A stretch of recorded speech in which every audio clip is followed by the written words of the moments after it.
Hi hello ಎಲ್ರಿಗೂ ನಮಸ್ಕಾರ. ಜಗತ್ತಿನಲ್ಲಿ ಮತ್ತು ಪ್ರಕೃತಿಯಲ್ಲಿ ದಿನನಿತ್ಯ ಅನೇಕ ವಿಸ್ಮಯಗಳನ್ನ ನೋಡ್ತಿರ್ತೇವೆ. ಇವತ್ತು ನಾನು ನಿಮಗೆ ಪ್ರಕೃತಿಯ ವಿಸ್ಮಯಗಳಲ್ಲಿ ಒಂದಾದ ದೊಡ್ಡ ಹುಣಸೆ ಮರಗಳ ಬಗ್ಗೆ ತೋರಿಸ್ತೇನೆ. ಇವು ಜಗತ್ತಿನ ಅತಿ ದೊಡ್ಡ ಬುಡಗಳನ್ನು ಹೊಂದಿರುವಂತಹ ದೊಡ್ಡ ಹುಣಸೆ ಮರಗಳು. ಈ ಮರಗಳು ನಮ್ಮ ಹಾವೇರಿ ಜಿಲ್ಲೆಯ ಸವಣೂರಿನ ಕಲ್ಮಠದ ಮಹಾಸ್ವಾಮಿಗಳಾದಂತಹ ಶ್ರೀ ಚನ್ನಬಸವೇಶ್ವರ ಸ್ವಾಮಿಗಳ ಕಲ್ಮಠ ಇವರಿಂದ ಸಂರಕ್ಷಣೆಗೊಳ್ಳುತ್ತಿರುವ ದೊಡ್ಡ ಹುಣಸೆ ಮರಗಳು. ಇವುಗಳು ಆಫ್ರಿಕಾದಲ್ಲಿ ಅತಿ ಹೆಚ್ಚು ಕಾಣಸಿಗುತ್ತವೆ. ಅದು ಬಿಟ್ಟರೆ ನಮ್ಮ ಭಾರತ ದೇಶದಲ್ಲಿ ಕೆಲವೇ ರಾಜ್ಯಗಳಲ್ಲಿ ಇದು ಕಾಣಸಿಗುತ್ತದೆ. ಇನ್ನು ನಮ್ಮ ರಾಜ್ಯದಲ್ಲಿ ರಾಯಚೂರು, ಬಿಜಾಪುರ ಬಿಟ್ಟರೆ ಸೀದಾ ಸವಣೂರಲ್ಲಿ ನಮಗೆ ಕಾಣಸಿಗುತ್ತದೆ. ಇವುಗಳನ್ನು ಮಂಕಿ ಬ್ರೆಡ್ ಬಯೋಬಾಬ್ ಎಂದು ಕರೆಯುತ್ತಾರೆ.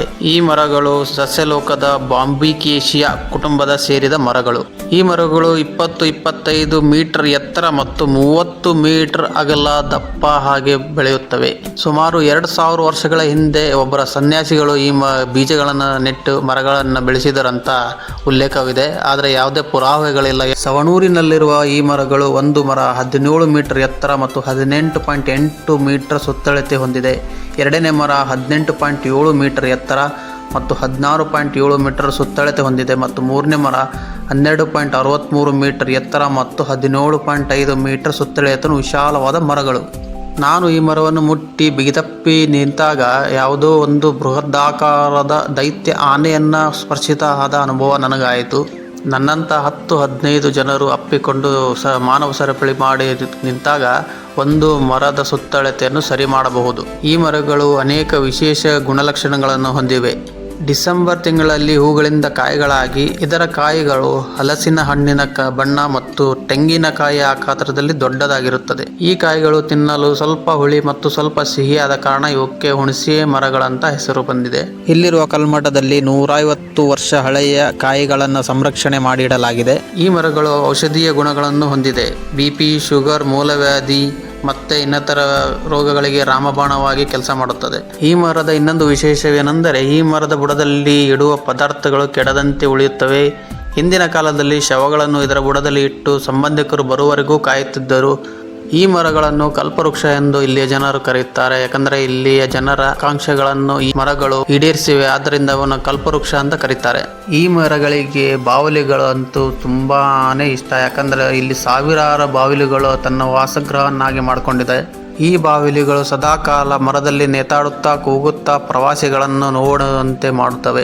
ಇಲ್ಲಿ ಒಂದು ಬೇಸರ ಸುದ್ದಿ ಏನೆಂದರೆ ಇಲ್ಲಿ 3 ಮರಗಳಿದ್ದು ಆದರೆ ಒಂದು ಮರ ನಾಶವಾಗಿದೆ. 12 ಮರಗಳನ್ನು ಕಲ್ಮಠದ ಮಹಾಸ್ವಾಮಿಗಳು ಮತ್ತು ಸಿಬ್ಬಂದಿ ಇದನ್ನು ಕಾಪಾಡಿಕೊಂಡು ಬರ್ತಾ ಇದ್ದಾರೆ. ಇನ್ನೊಂದು ಖುಷಿ ವಿಚಾರ ಅಂದರೆ ಆ ಕಲ್ಮಠದ ಮಹಾಸ್ವಾಮಿಗಳ ಕೃಪೆಯಿಂದ ಇನ್ನೊಂದು ಚಿಕ್ಕ ಮರವೊಂದು ಬೆಳೆದು ನಿಂತಿದೆ. ಅದಕ್ಕಿದ 5 ವರ್ಷ ಆಗ್ತಾ ಇದೆ. ಈ ಮರಗಳು ಪ್ರವಾಸಿ ಸ್ಥಾನವಾಗಿ ಮಾರ್ಪಟ್ಟಿದೆ. ಬಹಳ ಕುತೂಹಲಕಾರಿ ಮತ್ತು ವಿಸ್ಮಯಕಾರಿ ಮರಗಳನ್ನು ಒಮ್ಮೆಯಾದರೂ ನೋಡಲೇಬೇಕು. ಈ ಗಿಡಗಳನ್ನು ನೋಡ್ತಾ ಇದ್ರೆ ಒಂದೇನೋ ವಿಸ್ಮಯಗಳನ್ನು ನೋಡಿದ ಹಾಗೆ ಅನಿಸುತ್ತೆ. ಈ ಜಗತ್ ಪ್ರಸಿದ್ಧ ದೊಡ್ಡ ಹುಣಸೆ ಮರಗಳನ್ನು ನೋಡಿ ನಾನಂತೂ ಖುಷಿ ಪಟ್ಟೆ. ಪ್ರಕೃತಿಯ ವಿಸ್ಮಯಗಳನ್ನು ನೋಡುವುದೇ ಒಂದು ಬಹಳ ಖುಷಿದಾಯಕ ವಿಚಾರ. ಏನಂತೀರಾ? ನೀವು ಈ ತರದ ಮರಗಳನ್ನು ಎಲ್ಲಾದರೂ ನೋಡಿದ್ರೆ ಕಮೆಂಟ್ ಮಾಡಿ ಮತ್ತು ನನ್ನ ಚಾನಲ್ನ ಸಬ್ಸ್ಕ್ರೈಬ್ ಮಾಡಿ, ಲೈಕ್ ಮಾಡಿ, ಶೇರ್ ಮಾಡಿ. ನಮ್ಮ ಹೆಸರು ಮಹಾದೇವಪ್ಪ ಅಂತ. ಇಲ್ಲಿ ಇದ್ರ ಬಗ್ಗೆ ನಾನು ಗೈಡ್ ಮಾಡ್ತೀನಿ. ಇದು ಹೆಸರು ನಾವು ದೊಡ್ಡ ಹುಣಸೆ ಮರ ಅಂತ ಕರಿತೀವಿ. ಇದು ನಿಜವಾದ ಹೆಸರು ಗೋರಖನಾಥ ವೃಕ್ಷರಿ. ಬಾಂಬುಕೇಶವ ಗೋರಖನಾಥರ ಕುಟುಂಬಕ್ಕೆ ಸೇರಿದ್ವು ಇವು. ಗೋರಖನಾಥರು ಇಲ್ಲಿ 100 ವರ್ಷದಲ್ಲಿ ತಪಸ್ಸು ಮಾಡ್ತಿದ್ದರು. ಅವ್ರು ತಪಸ್ಸು ಮಾಡುವಾಗ ಇಲ್ಲಿ ಭಗವಾನ್ ಕೃಷ್ಣ ಪರಮಾತ್ಮ ಆಫ್ರಿಕಾದಿಂದ ಮರದ ಬೀಜನ ಇನ್ನಷ್ಟು ತಪಸ್ಸು ಮಾಡಿ ಮುಂದೆ ಸಾಗಿರೋ ಒಂದು ಉಲ್ಲೇಖ ಇದೆ. ಇದ್ದು ನಿಖರವಾಗಿ ದಾಖಲೆನೇ ಇಲ್ಲಿದ್ದಕ್ಕೆ ನಾವು 2000 ವರ್ಷ ಅಂತ ಕರಿತೀವಿ. ಮರದ ಬುಡದಲ್ಲಿ ಇಟ್ಟಂಥ ಪದಾರ್ಥ ಅನ್ನ ಇಟ್ಟರೆ ಕೆಡಲ್ಲ, ಹೆಣ ಇಟ್ಟರೆ ಕೊಳೆಯಲ್ಲ, ಔಷಧ ಗುಣ ಹೊಂದವ್ರಿ. ಒಂದು ಎಲೆ, ಒಂದು ತೊಗಟೆ, ಒಂದು ಕಾಯಿ ಆಯ್ತು, ಪ್ರತಿಯೊಂದು ಇದು ಔಷಧಕ್ಕೆ ಬರುತ್ತೆ. ಇದು ಮೂಲ ತಳಿ ಆಫ್ರಿಕದ. ಇದು ಈ ಥರ ಕಾಯಿ ಬಿಡುತ್ತೆ.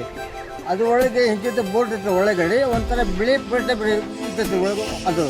ಅದು ಹುಳಿ ಸಿಹಿ ಎರಡು ಮಿಕ್ಸ್ ಬರೋ ಸಮಯದಲ್ಲಿ ದೊಡ್ಡ ಹುಣಸೆ ಮರ ಅಂತ ಕರಿತೀವಿ ರೀ. ಆಫ್ರಿಕನ್ ಜನರಿ ಅವರಿಗೆ ಮನೆ ಇಲ್ಲ, ನೀರಿಲ್ಲ ಕುಡಿಯೋಕೆಲೆ. ಇಂಥ ಮರದಲ್ಲಿ ಅವರು ವಾಸ ಮಾಡ್ತಾರೆ. ಇದು ನೀರು ಕುಡಿತಾರೆ ಅವರು.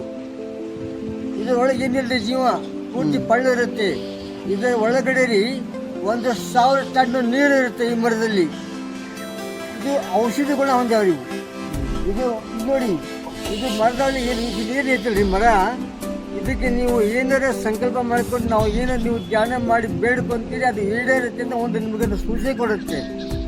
ಕಣ್ಣು ಮುಂದೆ ಒಂಥರ ಬೆಳಕು, ದೀಪ, ವೃಕ್ಷ, ಮನೆ ದೇವರು ಕಣ್ಣು ಮುಂದೆ ಬರ್ತಾ ಇರ್ತಾರೆ. ನಿಮಗೆ ಆ ಕಣ್ಣು ಮುಂದೆ ನೀವು ಬಂದಿದ್ದನ್ನು ಯಾರ ಮುಂದೆ ಹೇಳ್ಬಾರ್ದು, ನಿಮಗೆ ಕೆಲಸ ಆಗೋವರೆಗೂ ಹೇಳ್ಬಾರ್ದು.